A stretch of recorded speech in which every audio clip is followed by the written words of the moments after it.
मेरे सभी व्यूअर्स को मेरा हाथ जोड़कर नमस्कार। ओम नमः शिवाय।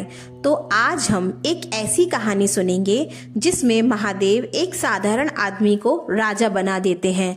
कैसे महादेव की भक्ति के कारण एक इंसान एक गरीब किसान, गरीब लकड़हारे से राजा बन जाता है। तो चलिए शुरू करते हैं। भारत के एक प्राचीन जंगल के पास एक छोटा सा गांव था। उस गांव में रहता था एक बेहद गरीब लकड़हारा जिसका नाम था धनराज। वह रोज जंगल से लकड़ी काटता और बाजार में बेचता, लेकिन फिर भी उसके घर में खाना तक पूरा नहीं होता था। लेकिन धनराज की में एक आदत थी। हर सुबह लकड़ी काटने से पहले वो शिव जी को प्रणाम करता और कहता, हे भोलेनाथ, आज मेरे हाथों से कोई गलत काम ना हो। वो पूजा नहीं करता था, ना ही उसके पास फूल थे, ना धूप थी, बस एक सच्ची श्रद्धा और भक्ति थी।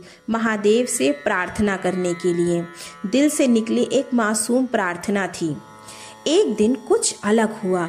एक सुबह जब धनराज जंगल में गया तो उसे एक चमकता हुआ शिवलिंग दिखाई दिया।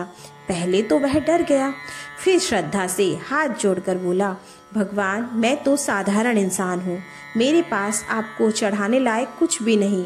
और वो पास पड़ी नदी से थोड़ा सा पानी लेकर शिवलिंग पर चढ़ा देता है। बस इतनी सी पूजा करता है। वो महादेव पर जल अर्पित करता है।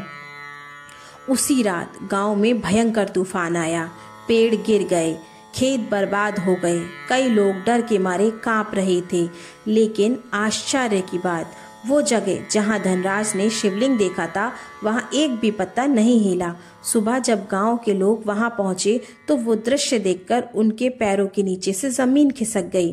वह शिवलिंग अब एक भव्य मंदिर के रूप में उभर चुका था और उसके सामने खड़ा था धनराज। पर अब वो गरीब लकड़हारा नहीं था। उसके कपड़े बदल गए थे, उसका चेहरा तेज से चमक रहा था, उसके हाथ में एक स्वर्ण राजदंड था। उसी समय आसमान से एक आवाज गूंजी, जिसका दिल निर्मल होता है, जिसका कर्म सच्चा होता है, वही असली राजा होता है। गांव वाले घुटनों पर गिर गए। अब धनराज राजा बन चुके थे। शिव जी की कृपा से, महादेव की कृपा से एक साधारण लकड़हारे को उन्होंने राजपाट दिया, राजा बना दिया। इसीलिए हमें भगवान की पूजा सच्ची श्रद्धा और भक्ति के साथ करना चाहिए, ना कि किसी दिखावे में पड़कर। हमारे दिल में सच्ची भक्ति और श्रद्धा से ही हमारे प्रभु, हमारे महादेव प्रसन्न होते हैं। हमारे प्राचीन धर्म ग्रंथों में भी यही बात लिखी गई है कि श्रद्धा से बढ़कर पूजन के लिए कोई सामग्री नहीं होती। इसीलिए हमें हमेशा नीयत साफ रखनी चाहिए और महादेव पर भरोसा रखकर जब भी हम उनसे कुछ मांगते हैं, भोलेनाथ हम पर अवश्य कृपा करते हैं। अगर आप भी भोलेनाथ पर विश्वास रखते हैं तो कमेंट में लिखें हर हर महादेव।